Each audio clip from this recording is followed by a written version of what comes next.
Assalamualaikum warahmatullahi wabarakatuh. Perkenalkan, nama saya Lasmi Agniatunisa. Saya dari jurusan Pendidikan Masyarakat Universitas Siliwangi. Di sini saya akan menyampaikan sebuah materi yang berjudul Keseimbangan Ekosistem.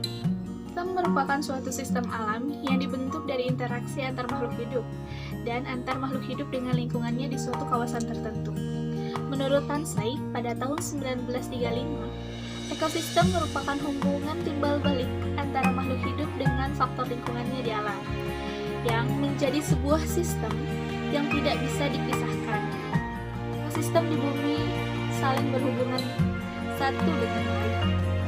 Setiap ekosistem itu berbeda, di mana ekosistem satu tidak akan sama dengan ekosistem yang lain. Semua itu memiliki perannya masing-masing, sehingga keberlangsungan hidup, makhluk hidup, dan lingkungan dapat berjalan berdampingan. Dalam keseimbangan ekosistem, terdapat komponen ekosistem, yang mana dalam komponen ekosistem itu dibagi menjadi dua, yaitu komponen biotik dan komponen abiotik. Apa sih yang dimaksud dengan komponen biotik?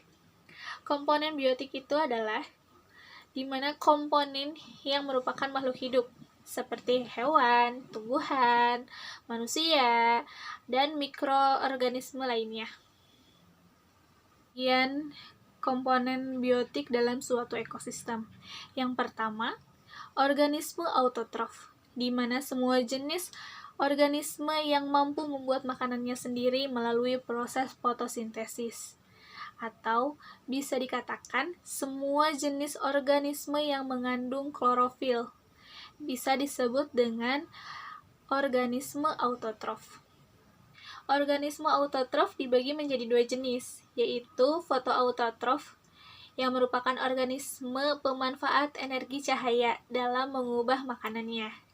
Yang kedua, kemoautotrof, yang mana merupakan organisme pemanfaat reaksi kimia dalam proses pembuatan makanannya. Selanjutnya, yang kedua itu adalah organisme heterotrof, yang merupakan organisme yang tidak dapat membuat makanannya sendiri.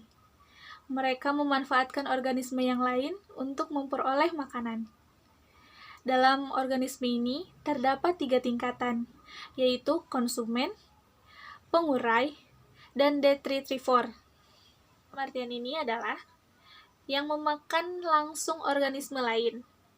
Lalu pengurai, yaitu organisme yang mendapatkan makanan dari hasil penguraian bahan organik dari sebuah bangkai.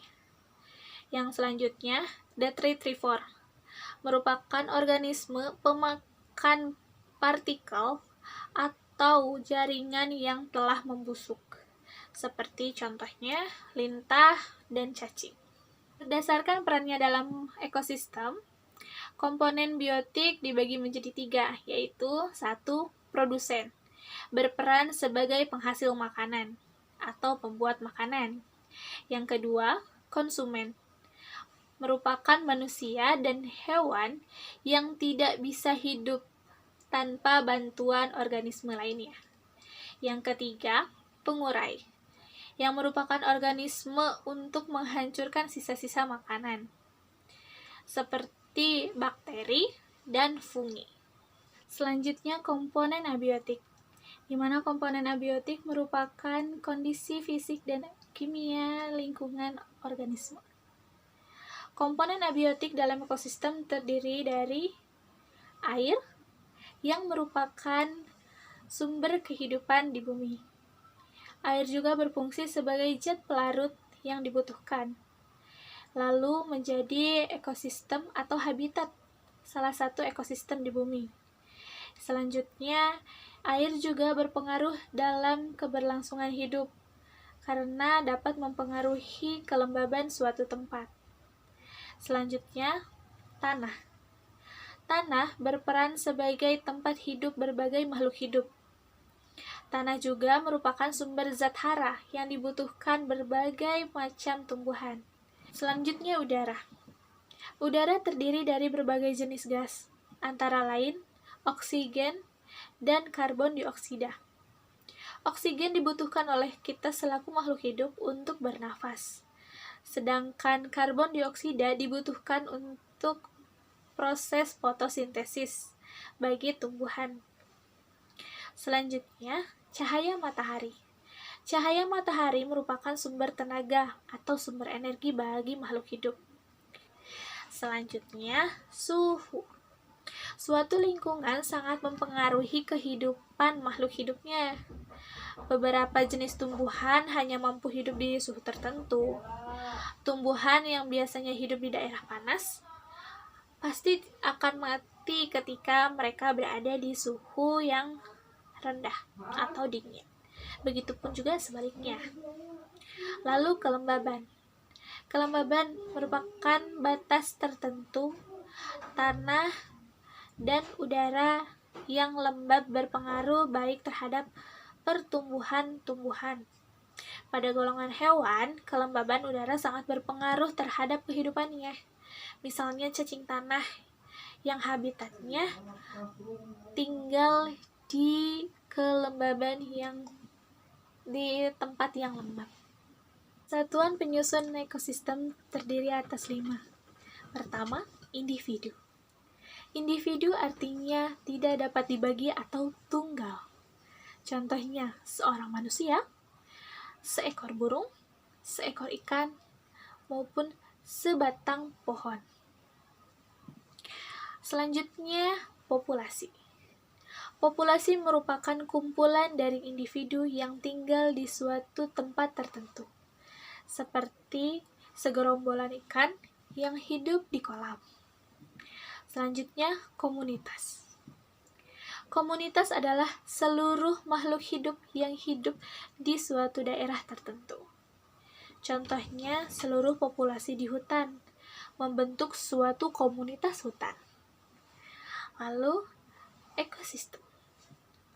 Ekosistem merupakan keseluruhan komunitas dari lingkungan hidup yang saling berinteraksi dan membentuk hubungan timbal balik, yang mana ekosistem bisa disebut juga sebagai sistem lingkungan. Yang selanjutnya, biosfer.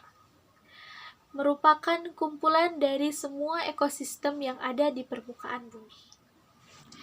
Interaksi antar komponen dalam ekosistem memiliki beberapa pola dalam interaksinya. Yang pertama, predasi. Predasi merupakan hubungan antara pemangsa dengan mangsanya. Contohnya ular dengan tikus. Yang kedua, netralisme, di mana interaksi ini merupakan hubungan antara dua jenis makhluk hidup atau lebih yang berada di satu tempat yang sama, namun tidak mempengaruhi satu sama lain dalam keberadaannya. Contohnya, ayam dengan kucing yang ada di kebun. Mereka tidak terganggu satu sama lain karena memiliki jenis makanan yang berbeda. Yang ketiga, simbiosis. Merupakan interaksi antar makhluk hidup yang berbeda, yang mana dibagi menjadi 3 bagian. Pertama, simbiosis mutualisme. Merupakan hubungan yang saling menguntungkan satu dengan yang lainnya. Contohnya, lebah madu dengan bunga. Yang kedua, simbiosis parasitisme, yaitu simbiosis yang mana satu diuntungkan dan satu dirugikan. Contohnya, tanaman inang dengan benalu. Yang selanjutnya, komensialisme, di mana salah satu diuntungkan dan yang satu lagi tidak dirugikan maupun diuntungkan. Contohnya, ikan hiu dan ikan remora. Macam-macam ekosistem. Ekosistem dibagi menjadi 2, yaitu ekosistem darat dan ekosistem perairan. Ekosistem darat terdiri dari ekosistem hutan hujan tropis, yang merupakan ekosistem bioma paling padat, karena tumbuhannya tersebar padat dan memiliki suhu yang optimum. Selanjutnya, ekosistem hutan gurun, yaitu merupakan ekosistem bioma yang mencakup hutan yang memiliki pepohonan yang menggugurkan daunnya di musim gugur dan di musim dingin.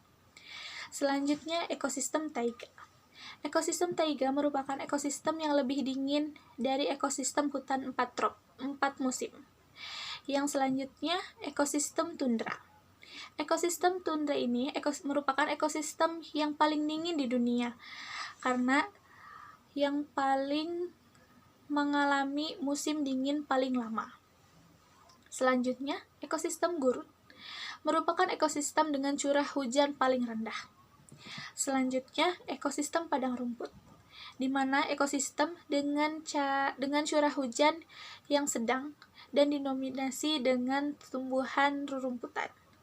Selanjutnya, ekosistem kaparal merupakan ekosistem yang memiliki curah hujan lebih besar dari ekosistem padang rumput. Sering terjadi selama musim semi dan musim panas. Selanjutnya, ekosistem hutan hujan beriklim sedang, yang merupakan ekosistem dengan perspektif yang lebih tinggi dengan curah hujan dengan temperatur sekitar 50-60 Fahrenheit. Ekosistem perairan, di mana dibagi menjadi dua, yaitu ekosistem air tawar dan ekosistem air laut. Ekosistem air tawar dibagi menjadi dua berdasarkan keadaan airnya, yaitu ekosistem air tawar lotik atau mengalir dan ekosistem air tawar lentik atau tenang. Berdasarkan intensitas cahaya yang masuk, dibagi menjadi tiga, yaitu zona litoral atau dapat ditembus cahaya hingga dasar. Yang kedua, zona limnetik atau daerah terbuka yang dapat ditembus cahaya dari tepi hingga kedalaman yang bisa ditembus. Yang ketiga, zona profundal, yaitu daerah yang tidak bisa ditembus cahaya matahari. Selanjutnya, ekosistem air laut, yang memiliki ciri kadar garam tinggi, tidak dipengaruhi iklim atau cuaca, memiliki arus laut, lalu dipengaruhi oleh angin, air, dan suhu, serta memiliki variasi perbedaan suhu antara permukaan hingga kedalaman laut. Macam-macam ekosistem air laut dibagi menjadi 5, yaitu ekosistem laut dalam, ekosistem terumbu karang, ekosistem enturi, ekosistem pantai pasir, dan ekosistem pantai batu. Sekian pemaparan dari saya, kurang dan lebihnya mohon dimaafkan.